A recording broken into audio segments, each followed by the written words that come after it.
What an interesting life. You can't get away from that, can you? And I know there will be lots of people watching at the moment who, as I said earlier, probably won't care at all. And there'll be others who will be deeply upset to hear that, because the passing of a pope is a very big deal indeed. Stephen? How does this work, Claire, in terms of, well, it's a passing of a former pope.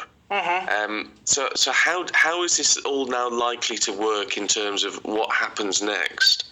Well, there is no succession because Pope Francis is clearly now the Pope, but he will still have a papal funeral. It will be a huge state funeral within the Vatican itself, so it will be the same as Pope John Paul II had when now Pope Benedict Emeritus has now passed. So his funeral will be quick, hopefully, and it will be within the next week until they get everything together. But then, so there's no need for the white smoke. We won't see any white smoke now, because we don't need to. The cardinals will not gather in Rome and have the conclave to produce, for want of a better word, another pope, because we have one now in situ.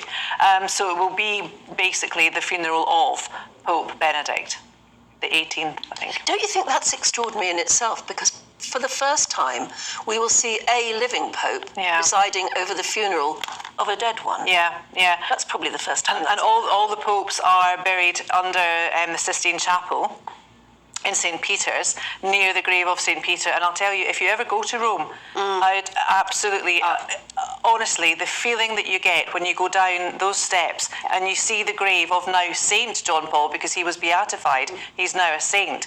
There's something very mystical about it. There's something very beautiful about it. There's something very serene about it. And in this crazy, crazy time of politicians behaving like, I akined it to vermin earlier with the rats in the Houses of Parliament, and people like Andrew Tate being, lambasted for the misogynistic person that he is, to get a grain of that stoicism, to get a grain of that serenity. There is something deeply moving about it, regardless of your race, creed, or sexuality. It is a very beautiful, moving experience. I was in Rome in May for the first time ever, and it is just the most astonishing place. It's a beautiful city. Stunning city. Beautiful city.